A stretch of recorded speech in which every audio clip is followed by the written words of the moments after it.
સ્વામીજી કોણ? આપણને બધાને ઓળખાણ છે.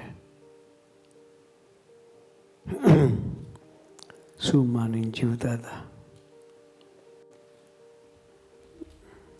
આપણને ખબર છે.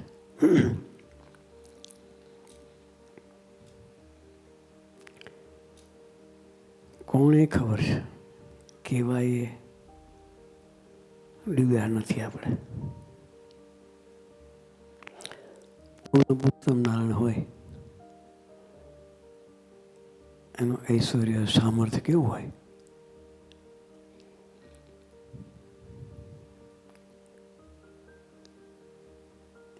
એ વાત કરવાની મજા આવે, એ દર્શન કરવાની મજા આવે. પણ એ કેવા દાસના દાસ થઈને જીવે છે એ વસ્તુ ડૂબવાનું આપણે બાકી છે.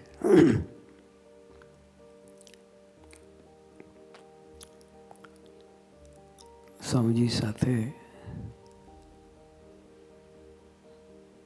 મુંબઈથી એક યોગા ટીચર સાથે આવેલા અમેરિકામાં, જીતુભાઈ નામ, જીતુભાઈ કાટખોડિયા. સ્વામીજીને યોગા શીખવાડે.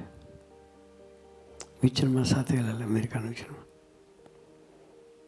એટલે જીતુભાઈ થોડો સંકોચ રાખે.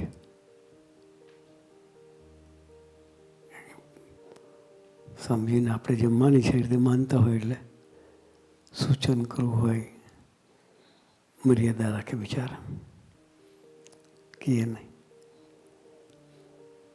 સ્વામીજી કે મારે તમારી પાસે શીખવા છે યોગા, એટલે તમને હાથે રાખું છું.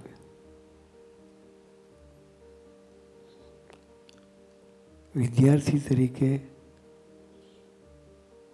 ગુરુ પાસે કઈ રીતે રહેવું જોઈએ,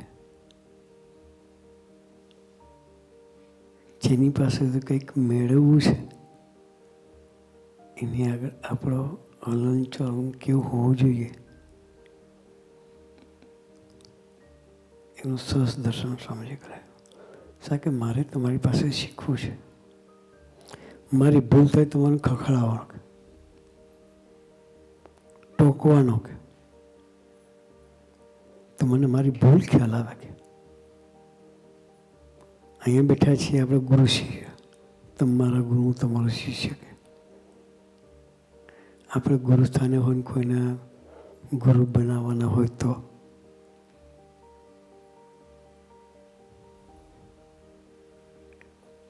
સ્વામીજી કોણ? છતાંય સ્વામિનારાયણ દાસના દાસ.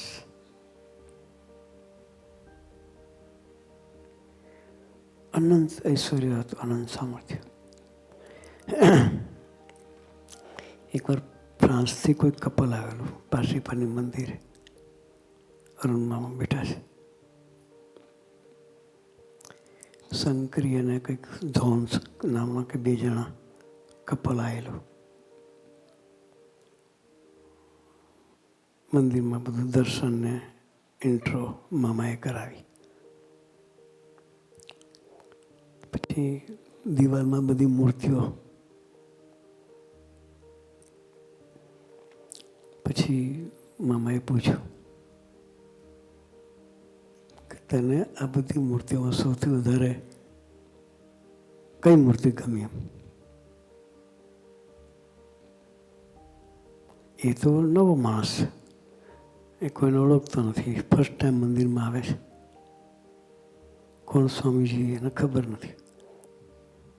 પણ છતાં એ બધી મૂર્તિઓના દર્શન કરતાં કરતાં સ્વામી મૂર્તિ આગળ ઉભો રહીને આ મૂર્તિ મને બહુ ગમે છે. કે